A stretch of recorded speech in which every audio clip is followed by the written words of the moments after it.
Bueno, hola mis queridos amigos, nuevamente con ustedes, doctor Tiller, que ronca en esta negra noche neoliberal latinoamericana, sudamericana, ecuatoriana, en la que hablaremos específicamente de cómo va a cambiar o está cambiando el orden mundial y cómo este orden mundial que va a estar cambiando pasa desde los trópicos hacia otros espacios que no son los trópicos, ¿no? Las zonas templadas.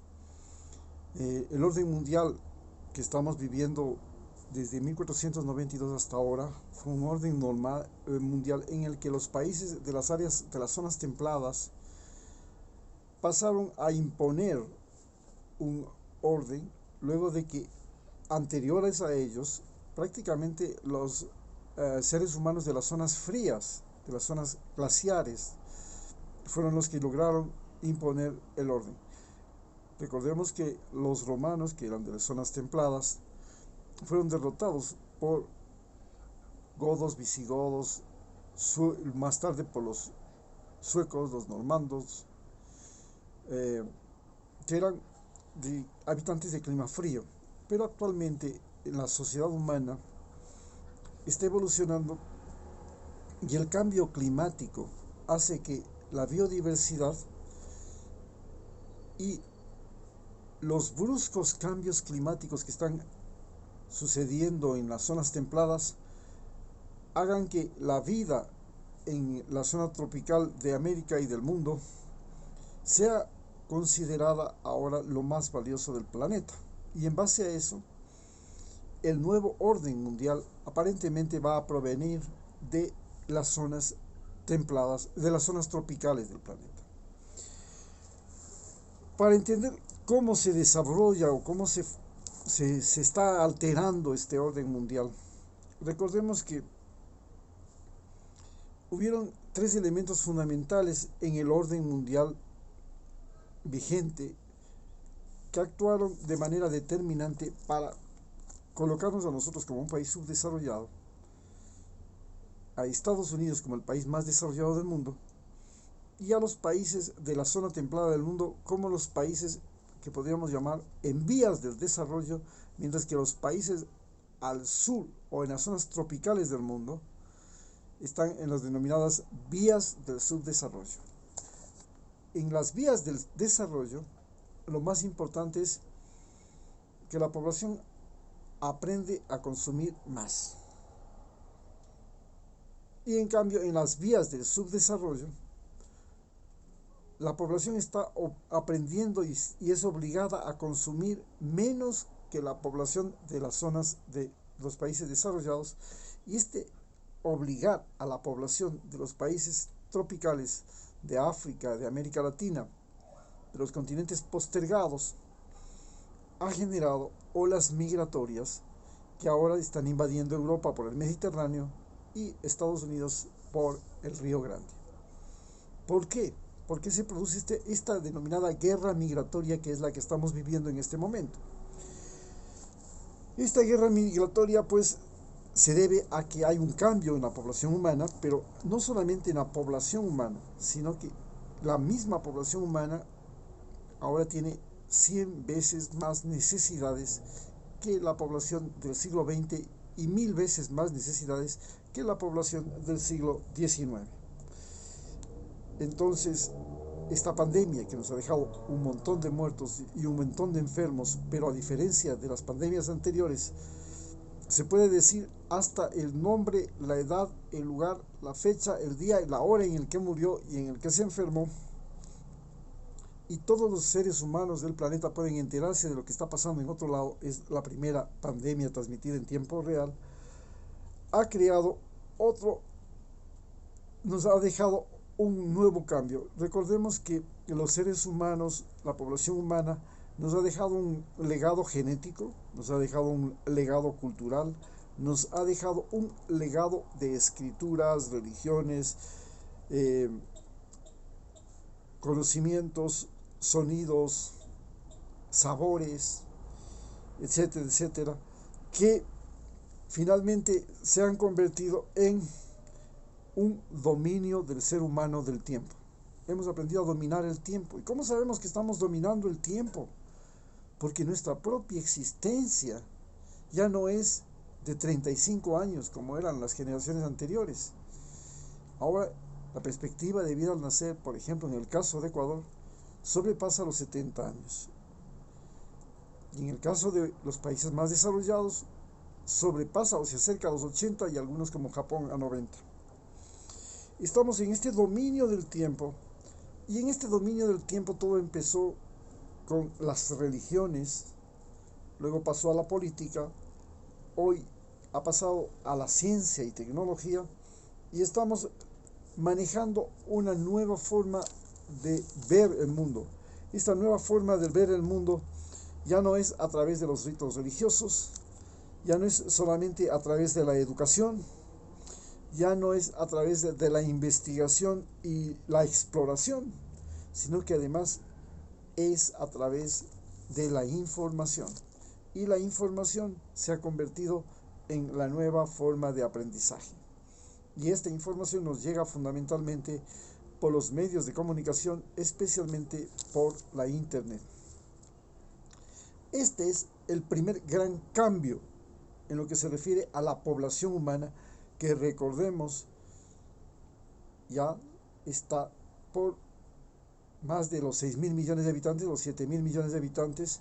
Se estima que llegará a los 9.000 millones de habitantes y desde ese momento comenzará a decrecer, porque disminuiría la fertilidad, y esta disminución de la fertilidad depende de muchos factores. Entre ellos, por ejemplo, las micropartículas de plástico son uno de los factores esterilizantes de la población.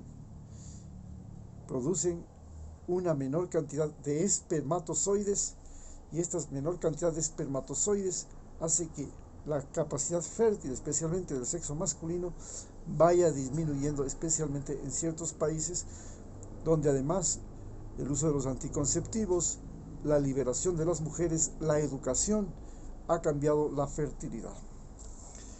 Pero también estamos al frente de un momento trascendente de la humanidad en que la movilidad humana cambia por completo. Recordemos que la movilidad humana en la historia de la humanidad significaron inmigrantes, guerras, significó transporte, y el transporte significó a su vez velocidad, significó volumen, significó peso, cantidad, necesidades satisfechas y necesidades por satisfacer, es decir, que significó demanda.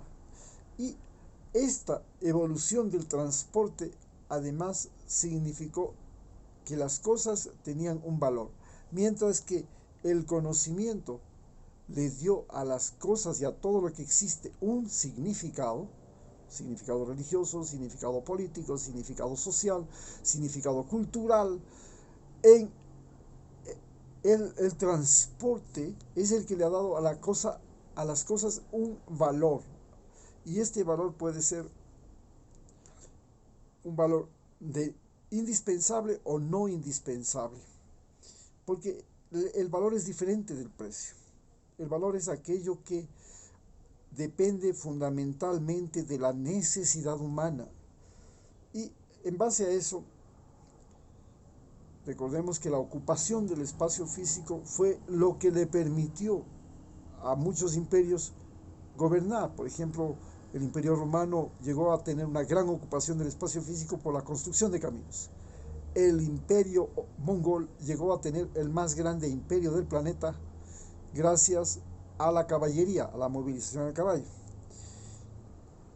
Inglaterra y España fundamentalmente y Portugal le deben su gran territorio, su gran imperio a la navegación. Inglaterra le debe su gran imperio no solamente a la navegación, sino también al tren. Y Estados Unidos le debe su gran imperio, su multiplicación, al automóvil, al autobús, al avión. Entonces, la movilización ha significado no solamente ocupación del espacio físico, sino que significa poder. En este momento, la movilización humana ha cambiado está cambiando rápidamente. Estamos hablando de movilización hacia el espacio sideral. Estamos hablando de velocidades extremas, estamos hablando ya de hipervelocidades, ya no de velocidades normales. Los misiles hipersónicos, ya estamos hablando después de aviones hipersónicos, estamos hablando de taxis aéreos en las ciudades, estamos hablando de movilización aérea solamente con unas manoplas o unos motores colocados en los brazos que nos han exhibido la semana pasada las Fuerzas Armadas Británicas, que ahora es el mecanismo mediante el cual los barcos británicos están abordando naves extrañas en el océano y llegan volando a 120 kilómetros y pueden subir hasta 3000 metros de altura solo con unas manoplas con turbina. Esta movilización significa poder. Y claro, el poder en el mundo está cambiando. El Océano Pacífico se convirtió en la primera vía y más importante vía comercial del planeta. Y esto a su vez ha movilizado el poder del Atlántico al Pacífico. Y hoy China, Estados Unidos, Australia, Latinoamérica, Corea, Japón e inclusive Rusia pasan a ser los nuevos ejes económicos del planeta. Pero no se queda la situación en ese paso. También tenemos otra forma de dominación en la que se ha fundado el orden establecido desde 1492 hasta la fecha, y que es la que le ha permitido represar la riqueza, el poder y los conocimientos, especialmente a los países europeos que antes eran potencias fundamentalmente, y Estados Unidos, así como los denominados 5 ojos, países anglosajones, Australia, Canadá, Nueva Zelanda, Estados Unidos, Inglaterra. Pero también ahora ese poder se está yendo hacia China, hacia Rusia, hacia Corea, hacia otros países del sudeste asiático que están comenzando a despuntar. Y es porque hay una nueva transformación y uso de la materia y de la energía. Durante el siglo XX, la energía petrolera, la energía del petróleo, fue lo más importante. Eso permitió la movilización de las Fuerzas Armadas, el acero, también la construcción de armas y la construcción de edificios, la construcción de puentes. El petróleo permitió la construcción del asfalto, en fin, hasta lo que se llaman las columnas de concreto de los edificios se hace con acero, con hierro. Y esto fue el centro fundamental de la economía del siglo XX. Pero estamos en el siglo XXI y ahora tenemos el problema de que los combustibles generan gases y esos gases producen calentamiento global. Y la economía de la combustión, la economía de los motores de combustión y de la generación de fundiciones a través de la combustión ha creado el gran problema del cambio climático. Y el cambio climático a su vez significa extinción, significa incendios incontrolables, significa desaparición de arrecifes de coral, significa desaparición de especies que no pueden adaptarse a la sequía, a la humedad, a la emisión de gas carbónico, etcétera, etcétera, las radiaciones. Y todo esto está cambiando y trastornando el mundo, porque lo que está cambiando ahora es el uso de la materia. Aparecen nuevos minerales. El litio, por ejemplo, se convierte en el mineral más importante para la fabricación de las baterías. Pero hay otros nuevos minerales que se van descubriendo, y estos nuevos minerales a su vez crean nuevo uso de la materia y la energía. Pero además la energía solar se comienza a utilizar y comienza a ser la energía más barata del mundo. Y lo mismo pasa con la energía eólica. Inclusive la energía hidráulica ya no es tan competitiva contra la energía solar y la energía eólica, porque las energías hidráulicas tienen el problema de que hay temporadas de sequía, temporadas de lluvia, las represas cambian el clima de las zonas donde se hacen estas represas y producen alteración. Entonces, ¿qué es lo que está cambiando en el mundo debido al nuevo manejo de la materia y la energía? Está cambiando la oferta. Mientras que el transporte nos permitió cambiar la demanda, el nuevo uso de la materia y la energía nos permite cambiar la oferta en el mundo. Es decir, está cambiando el consumo.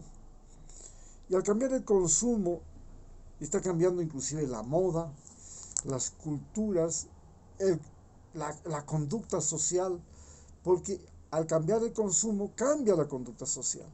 Si la población se dedica a consumir entretenimiento, bueno, es una cultura que tiene un funcionamiento, pero si se dedica a consumir, por ejemplo, vitaminas, medicinas, fertilizantes, químicos, agua potable, electricidad, cambia también la conducta social. Entonces tenemos una nueva sociedad donde el consumo, el nuevo consumo, ya inclusive el consumismo, comienzan a cambiar, y al cambiar comienza a cambiar la sociedad. Entonces todo esto, este consumo significaba, por supuesto, dinero, que el dinero no significa sino encontrar la equivalencia entre una y otra cosa, y significaban un precio, el precio.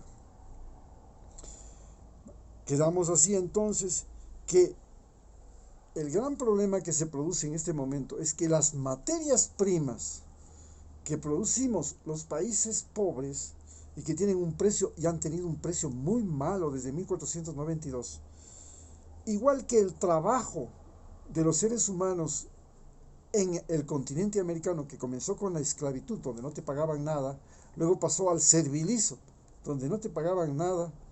En la esclavitud lo único que te permitían era vivir. En el servilismo te permitían tener un pedacito de tierra. Y después pasamos al trabajo asalariado.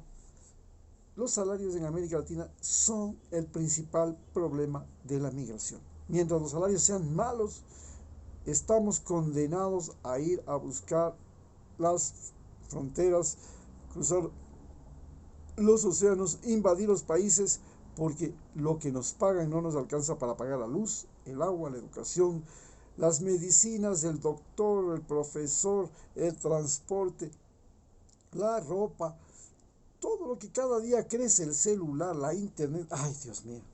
Y este aumento de las necesidades con los salarios de América Latina hacen imposible que podamos vivir en nuestro propio país. Otra cosa importante es que también el transporte cambió el valor de las cosas, convirtió a ciertas cosas en algo más necesario que otras. Por ejemplo, la diferencia en los celulares, las computadoras. Gracias a que ahora el transporte nos trae computadoras y nos trae celulares, estos han cambiado el comportamiento humano, las comunicaciones de los seres humanos.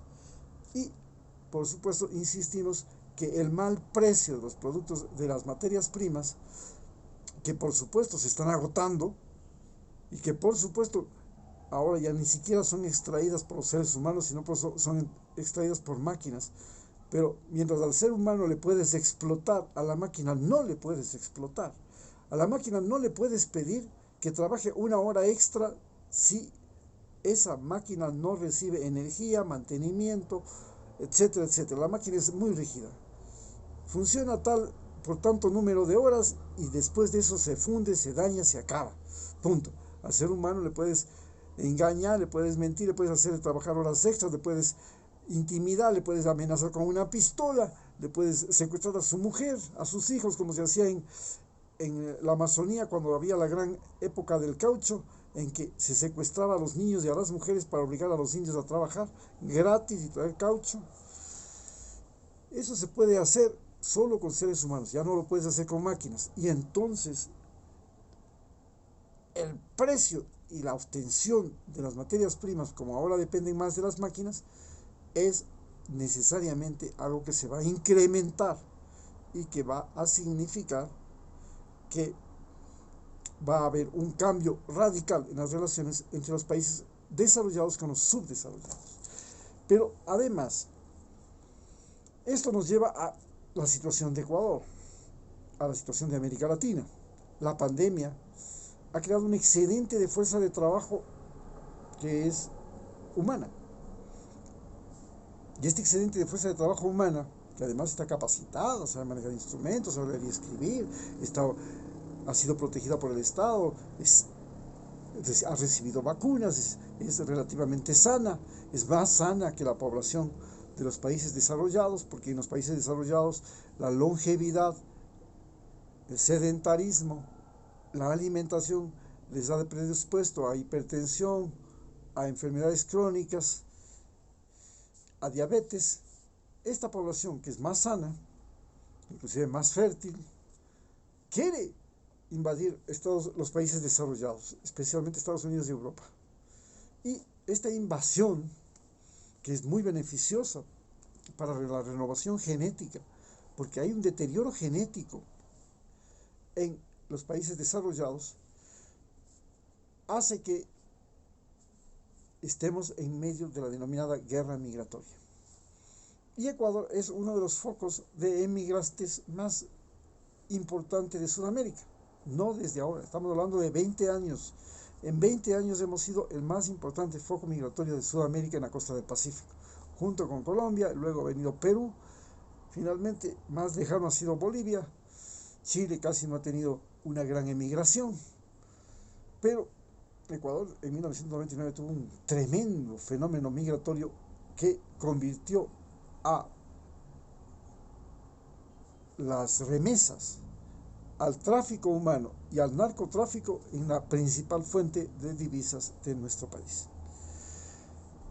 De divisas que llegan a la población, porque hay otra fuente de divisas que llega a la élite y a la burocracia, que son los que tienen el poder en este momento, y que ellos no lo distribuyen con la población, se lo reparten entre ellos. El dinero que llega a la población son las remesas, son los salarios, son los precios por las materias primas, y todo eso pues ha sido precario. En estas circunstancias estamos nosotros enfrentándonos a un periodo en el cual tenemos otro tipo de presidente, un presidente de extrema derecha. No sabemos cuál va a ser su orientación, su perspectiva. No sabemos cómo va a reaccionar Estados Unidos, porque Estados Unidos está en este momento perdiendo terreno en Sudamérica con el regreso de los gobiernos de socialismo del siglo XXI, y procura a toda costa salvar lo que se llaman los países del patio trasero, que se les quieren escapar. Y entre esos, el más importante en este momento, que ha logrado obtener una victoria, es Ecuador. Por tanto, de seguro que en el gobierno anterior Estados Unidos tratará de meter la mayor cantidad de recursos que tiene a su disposición: Fondo Monetario Internacional, préstamos internacionales, también meterá a la policía y el ejército, tratará de controlar para que no vaya a pasar lo de Venezuela, que se volvieron enemigos, y va a tratar de controlar también la justicia para que el problema de la justicia sea menos grave que lo que ha sido en el gobierno de Lenín Moreno, porque la justicia ha dejado de ser la pacificadora de la sociedad, ha sido más bien la que ha alentado la inconformidad social, algo que también pasa en Estados Unidos. Entonces tiene que haber una modificación del desempeño del papel de la justicia, y por supuesto nos enfrentamos ya en 2 semanas a esta novedosa situación que no la habíamos vivido prácticamente desde el siglo pasado. Muchas gracias.